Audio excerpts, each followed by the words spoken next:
यदि हम दो निर्देश फ्रेम लें S और S डैश,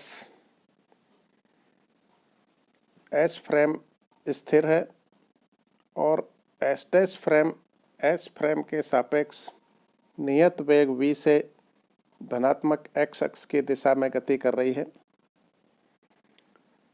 तो किसी बिंदु P के निर्देशांक x y z स्थिति निर्देशांक है और समय t है। यही निर्देशांक S डैश फ्रेम में होंगे x dash y dash z dash और समय होगा t डैश। इन निर्देशांकों के बीच जो संबंध है यह लॉरेंज रूपांतरण समीकरणों द्वारा दिया जाता है और लॉरेंज रूपांतरण समीकरण इस प्रकार हैं। x डैश बराबर gamma x minus v t, y dash बराबर y, z डैश बराबर z, t डैश बराबर gamma into t minus v upon c square x. यहाँ गामा का मान है 1 upon under root 1 minus v square upon c square.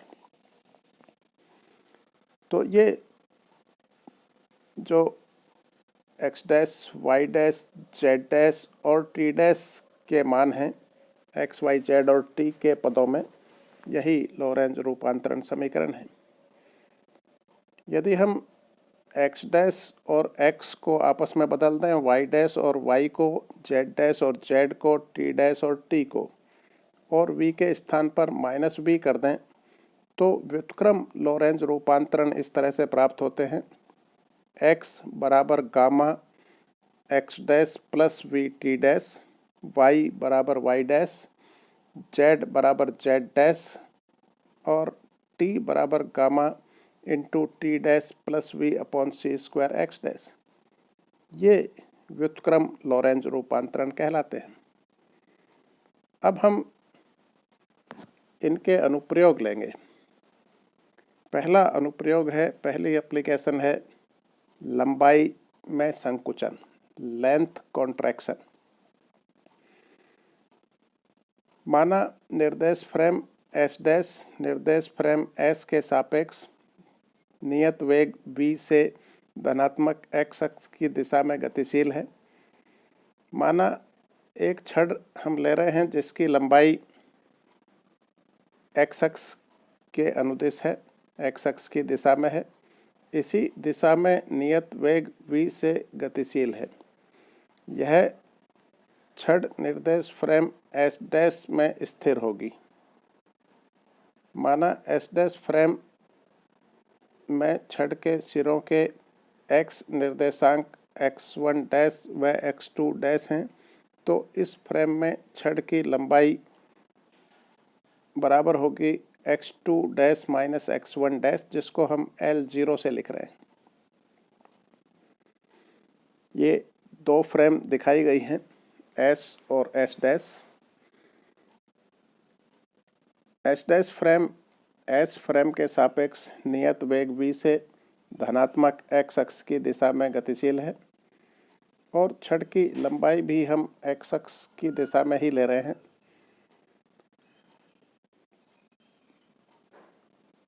और ये मान रहे हैं कि यह छड़ भी v वेग से x अक्ष की दिशा में गतिशील है फ्रेम S के सापेक्ष। तो फ्रेम S को यदि हम स्थिर माने तो इस फ्रेम के सापेक्ष S डैश फ्रेम भी v वेग से गतिशील है और यह छड़ भी लंबाई की दिशा में x अक्ष की दिशा में v वेग से ही गतिशील है। तो यह छड़ S डैश फ्रेम में स्थिर होगी। S डैश फ्रेम में इसका वेग 0 होगा और क्योंकि S डैश फ्रेम में यह छड़ स्थिर है, रेस्ट में है, इसका वेग 0 है, इसलिए S डैश फ्रेम में इसकी लंबाई को हम L0 से लिख रहे हैं और इसको कहते हैं उचित लंबाई, प्रॉपर लेंथ। प्रॉपर लेंथ, उचित लंबाई उस फ्रेम में लंबाई है जिस फ्रेम के सापेक्ष की यह स्थिर है। तो यदि इस छड़ के इन दोनों सिरों के निर्देशांक x1 डैश और x2 डैश हैं s डैश फ्रेम में, तो s डैश फ्रेम में जिसमें कि यह छड़ स्थिर है, इसकी लंबाई होगी x2 dash minus x1 dash. जबकि s फ्रेम में यही निर्देशांक x1 और x2 हैं, तो s फ्रेम में इस छड़ की लंबाई होगी x2 माइनस x1।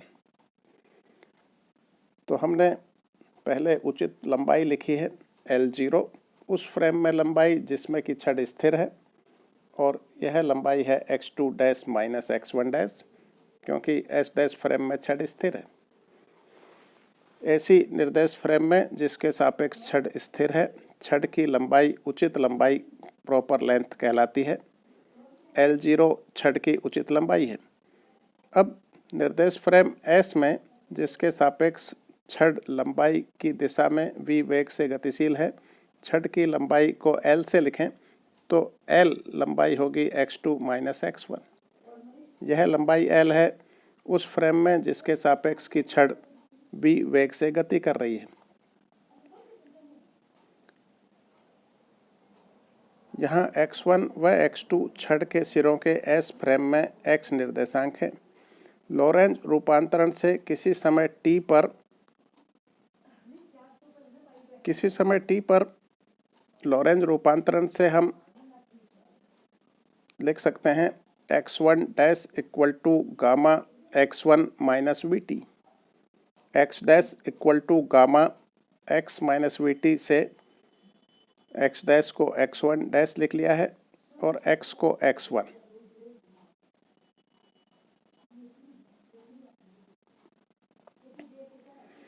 तो x1 डैश बराबर होगा गामा x1 माइनस वीटी और x2 डैश बराबर होगा gamma x2 minus VT. x1 dash और x2 डैश के ये मान समीकरण 1 में रखें। यह समीकरण 1 है L0 के लिए। L0 बराबर है x2 dash minus x1 dash.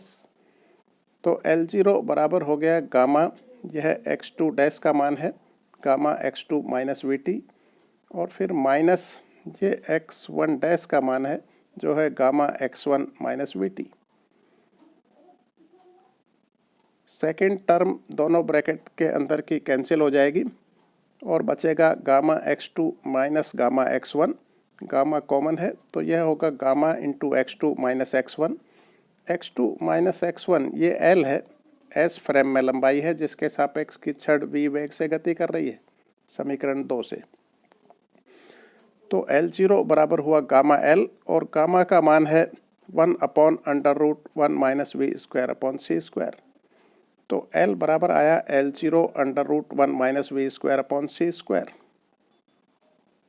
L उस फ्रेम में लंबाई है जिसमें कि छड़ v वेग से गति कर रही है लंबाई की दिशा में, और L0 उस फ्रेम में लंबाई है छड़ की जिस फ्रेम के सापेक्ष की यह स्थिर है। तो इस समीकरण से हम देख रहे हैं कि L का मान L0 से कम है। अंडर रूट के अंदर की राशि 1 से कम है, 1 minus v square upon c square, ये 1 से कम है, इसलिए L छोटा होगा L0 से। यानी उस फ्रेम में छड़ की लंबाई कम दिखाई देगी जिसके सापेक्ष की यह v वेग से गति कर रही है। स्पष्ट है कि एक ऐसी निर्देश फ्रेम में छड़ की लंबाई L जिसके सापेक्ष छड़ लंबाई के अनुदिश गतिशील है, उचित लंबाई L0 से कम होती है, L लेस देन L0। प्रेक्षक के सापेक्ष गति की दिशा में लंबाई में यह कमी लॉरेंज फिट्जगेराल्ड संकुचन कहलाती है।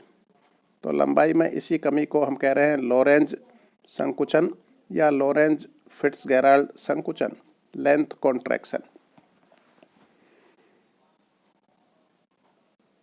दूसरा हम लेते हैं घटनाओं की समक्षणिकता, साइमल्टेनिटी ऑफ इवेंट्स। यदि दो घटनाएं किसी निर्देश फ्रेम एस में समक्षणिक हैं, समक्षणिक है का मतलब है साइमल्टेनियस, एक ही समय पर हो रही हैं, यानी समय एक ही है, तो इसके सापेक्ष नियत वेग v से गतिशील अन्य निर्देश फ्रेम एस डैश में ये घटनाएं समक्षणिक नहीं होंगी। माना एस निर्देश फ्रेम में दो घटनाएं x1 व x2 स्थितियों पर क्रमशः t1 और t2 समय पर घटित हो रही हैं। एस डैश निर्देश फ्रेम में इन्हीं दो घटनाओं के घटित होने के समय क्रमशः t1 डैश व t2 डैश हैं, तो लोरेंज रूपांतरण से हम लिख सकते हैं t2 dash minus t1 dash बराबर t2 डैश बराबर होगा gamma into t2 minus v upon c square x2, और t1 डैश का मान लिखा है gamma into t1 minus v upon c square x1। x1 स्थिति पर एक घटना हुई है t1 समय पर, और x2 स्थिति पर दूसरी घटना हुई है t2 समय पर। तो स्थितियां अलग अलग ली हैं x1 और x2, समय भी अलग अलग लिए हैं t1 और t2। ये s फ्रेम के लिए हैं, और s डैश फ्रेम में यही समय t1 डैश और t2 डैश लिए हैं। तो s डैश फ्रेम में इन दो समय का अंतर t2 dash minus t1 dash, यह बराबर होगा gamma into t2 minus t1। ये पहली टर्म से मिला है, पहली टर्म दोनों ब्रैकेट के अंदर देखें तो गामा t2 और इधर माइनस गामा t1, इससे हमें मिला gamma into t2 minus t1। फिर अगली जो दो टर्म हैं इनमें माइनस गामा कॉमन ले लें, b अपॉन सी स्क्वायर भी कॉमन ले लें, तो मिलेगा x2 माइनस x1। अब यदि ये दो घटनाएं निर्देश फ्रेम S में समक्षणिक हैं, S फ्रेम में घटनाएं साइमल्टेनियस हैं, एक ही समय पर हो रही हैं, यानी t1 बराबर t2 ले लें, तो पहली टर्म तो जीरो हो जाएगी, परंतु दूसरी टर्म जीरो नहीं है, इसलिए t2 dash minus t1 dash zero नहीं होगा, और ये बराबर होगा minus gamma v upon c square x2 minus x1। क्योंकि x1 x2 के बराबर नहीं है, अतः t1 डैश बराबर नहीं होगा t2 डैश के। तो क्योंकि x1 और x2 अलग अलग हैं, अलग अलग जगह पर घटनाएं हुई हैं, तो यदि ये घटनाएं एक फ्रेम में समक्षणिक हैं तो दूसरी फ्रेम में ये घटनाएं समक्षणिक नहीं होंगी। यदि S फ्रेम में t1 बराबर t2 है तो S डैश फ्रेम में t1 डैश बराबर नहीं होगा t2 डैश के। अतः ये दो घटनाएं निर्देश फ्रेम S डैश में समक्षणिक नहीं होंगी।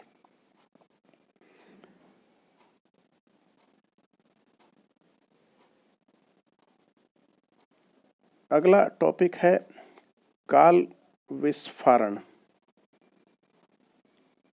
या समय का विस्तार, टाइम डायलेशन। काल विस्फारण, काल मतलब समय और विस्फारण मतलब समय का बढ़ना।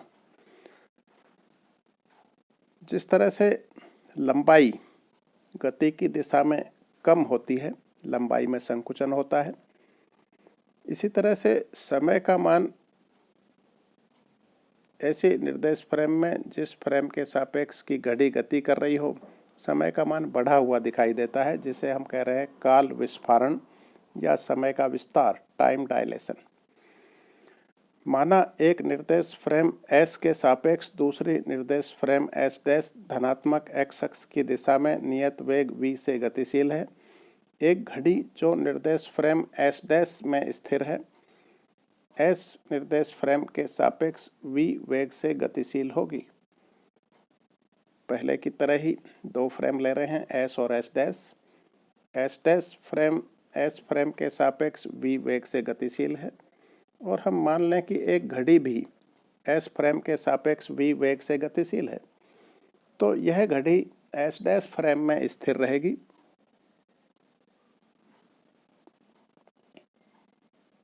एस डैश निर्देश फ्रेम में यह घड़ी किसी बिंदु एक्स डैश पर घटित होने वाली दो घटनाओं के समय t1 डैश और t2 डैश बताती है।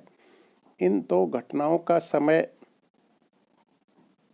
अंतराल होगा t2 dash minus t1 dash. S dash frame में एक ही स्थिति लें एक्स डैश और दो अलग अलग समय लें t1 डैश और t2 डैश, तो इन दोनों समय का अंतराल टाइम इंटरवल डेल्टा t0 से लिखें तो ये होगा t2 dash minus t1 dash. यह समय अंतराल उस फ्रेम में है जिस फ्रेम में कि घड़ी स्थिर है। एस डैश फ्रेम में घड़ी स्थिर है क्योंकि एस डैश फ्रेम भी एस फ्रेम के सापेक्ष v वेग से गति कर रही है और यह घड़ी भी एस फ्रेम के सापेक्ष v वेग से गति कर रही है, एक ही दिशा में। तो यह जो समय अंतराल है एस डैश फ्रेम में, इसको हम उचित समय अंतराल कहते हैं, प्रॉपर टाइम इंटरवल। उस फ्रेम में समय अंतराल जिसमें कि घड़ी स्थिर है। तो उचित समय अंतराल डेल्टा t0 बराबर है t2 dash minus t1 dash. ऐसी निर्देश फ्रेम में जिसके सापेक्ष घड़ी स्थिर है, घड़ी द्वारा मापा गया समय अंतराल उचित समय अंतराल प्रॉपर टाइम इंटरवल कहलाता है। अतः डेल्टा t0 उचित समय अंतराल है। एस निर्देश फ्रेम में इन दो घटनाओं का समय अंतराल डेल्टा t से लिखें तो यह बराबर होगा t2 माइनस t1 और t2 का मान व्युत्क्रम लोरेंज रूपांतरण से रखें तो व्युत्क्रम लोरेंज रूपांतरण से t2 बराबर होगा gamma into t2 dash plus v upon c square x dash और इसी तरह से t1 का मान होगा gamma into t1 dash plus v upon c square x dash. X dash दोनों में एक ही जैसा लिया है क्योंकि एक ही बिंदु एक्स डैश पर यह समय नापे गए हैं एस डैश फ्रेम में। तो दूसरी टर्म कैंसिल हो जाएगी ब्रैकेट के अंदर वाली, पहली टर्म बचेंगी दोनों ब्रैकेट में जो होंगी gamma t2 dash minus gamma t1 dash. तो ये बराबर है gamma t2 dash minus t1 dash और t2 dash minus t1 dash delta t0 है उचित समय अंतराल। तो डेल्टा t बराबर हो गया गामा डेल्टा t0 और गामा का मान रखते हैं तो डेल्टा t बराबर हुआ delta t0 upon √1 minus v square upon c square. क्योंकि राइट हैंड साइड में नीचे की राशि 1 से कम है इसलिए डेल्टा t का मान डेल्टा t0 से अधिक होगा।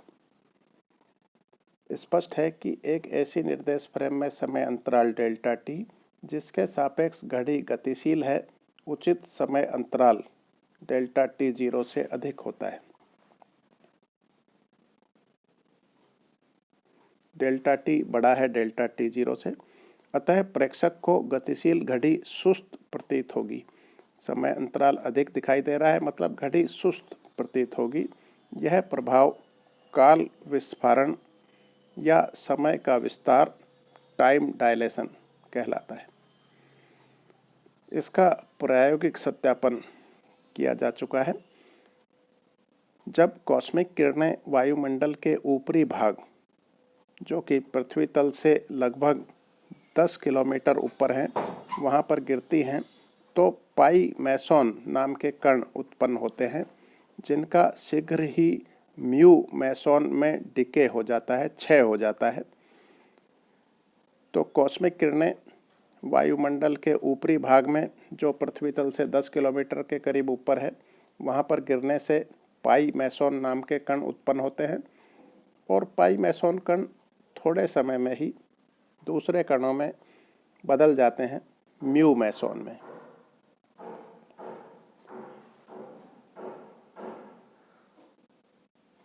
म्यू मैसॉन की माध्य आयु उस निर्देश फ्रेम में जिसमें ये विराम अवस्था में होते हैं,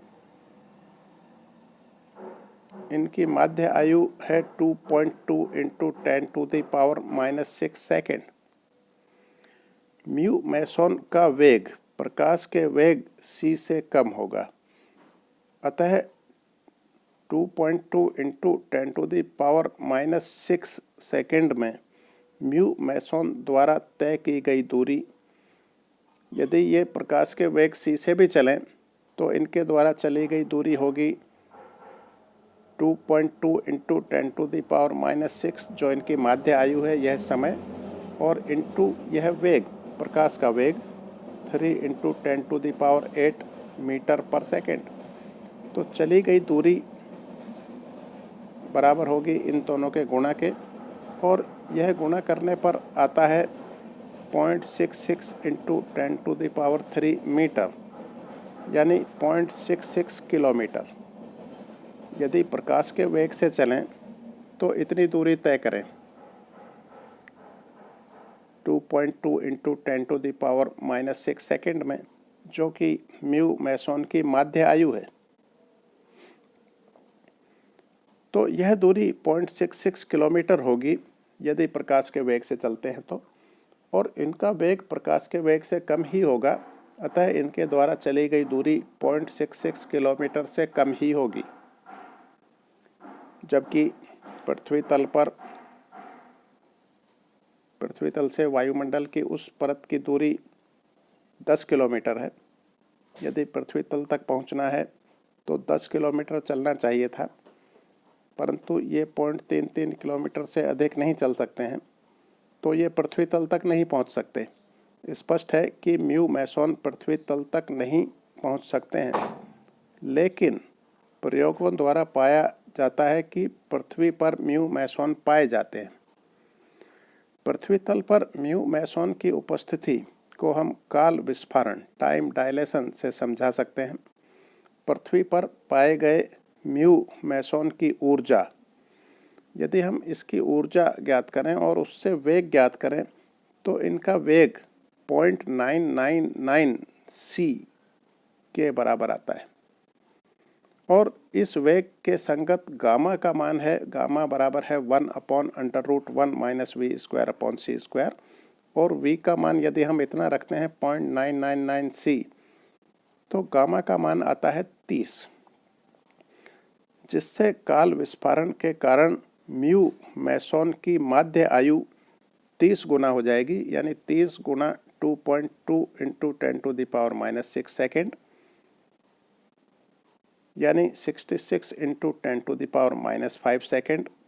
और अब इतने समय में इनके द्वारा तय की गई दूरी होगी, यह समय 6.6 इंटू 10⁻⁻5 सेकेंड, और यह इनका वेग 0.999 c, और c का मान है 3 गुना 10⁸ मीटर पर सेकेंड। तो यह सब मान आएगा अब 20 किलोमीटर। अतः म्यू मैसॉन पृथ्वी तल तक पहुंच जाते हैं, क्योंकि पृथ्वी तल से दूरी है 10 किलोमीटर। पृथ्वी तल पर म्यू मैसॉन की उपस्थिति से काल विस्फारण का प्रायोगिक सत्यापन होता है। तो यह पृथ्वी तल दिखाया है, और इससे 10 किलोमीटर ऊपर वायुमंडल का ऊपरी भाग है, जहां कॉस्मिक किरणों के गिरने से पाई मैसॉन उत्पन्न होते हैं, और पाई मैसॉन म्यू मैसॉन में बदलते हैं, और यही म्यू मैसॉन, यदि हम काल विस्फारण को न माने तो ये पृथ्वी तल तक नहीं पहुंच सकते हैं। काल विस्फारण को यदि हम मानते हैं तभी पृथ्वी तल पर इनकी उपस्थिति को हम समझा सकते हैं। इस तरह से काल विस्फारण, टाइम डायलेशन की घटना का प्रायोगिक सत्यापन होता है। म्यू मैसॉनों की पृथ्वी तल पर उपस्थिति ही काल विस्फारण का प्रायोगिक सत्यापन है।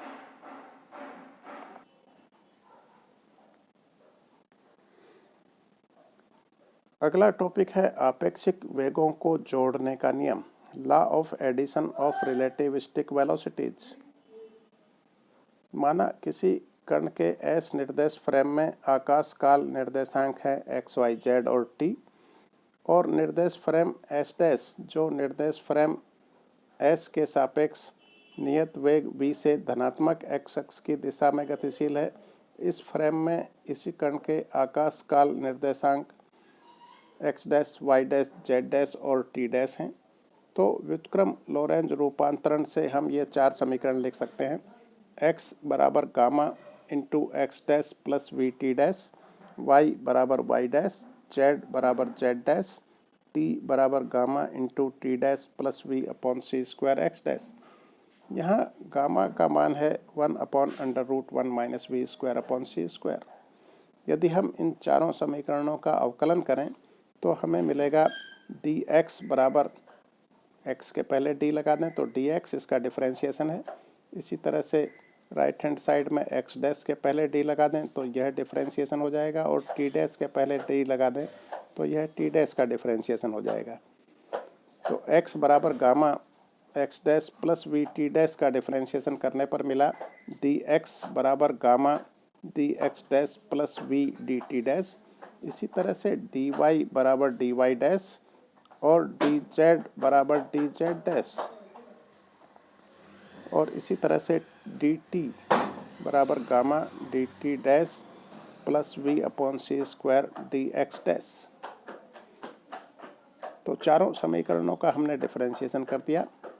अब हम dx अपॉन dt ज्ञात कर सकते हैं, जो ux के बराबर होगा s निर्देश फ्रेम में कण के वेग का x घटक dx अपॉन dt, जिसको ux से लिख रहे हैं।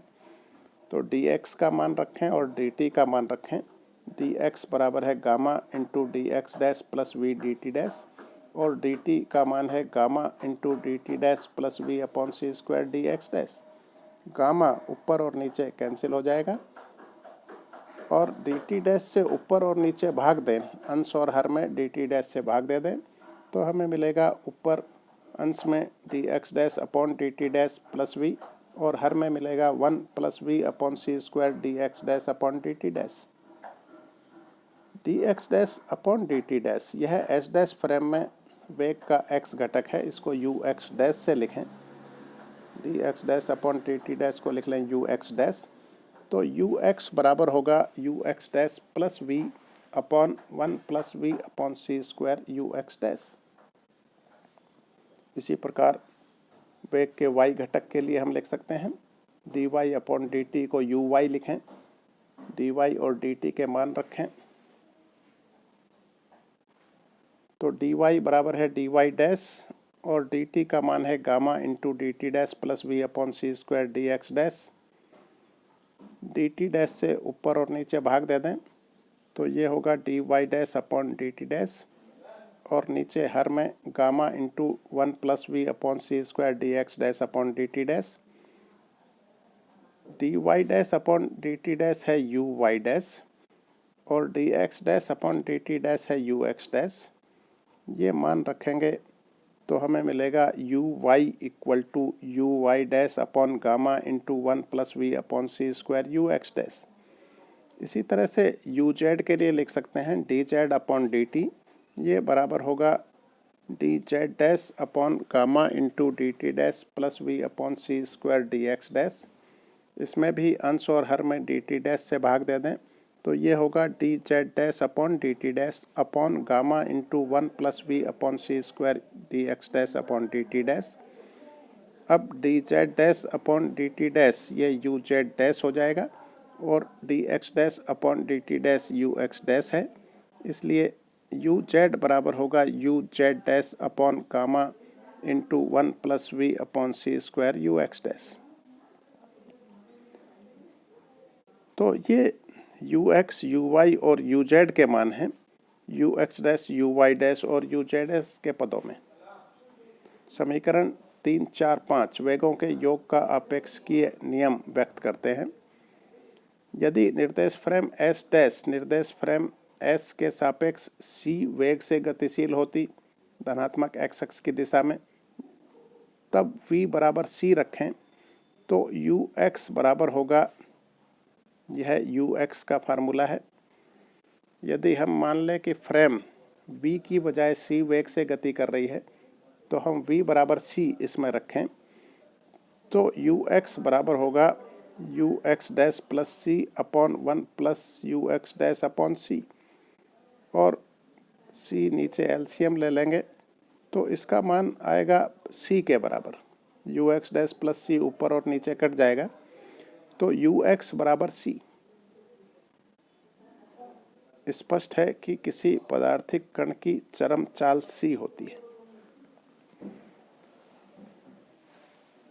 यानी फ्रेम यदि सी वेग से गति कर रही है तो भी पदार्थ की चाल का यह एक्स घटक सी से अधिक नहीं आ रहा है, तो भी इसका मान सी ही आ रहा है।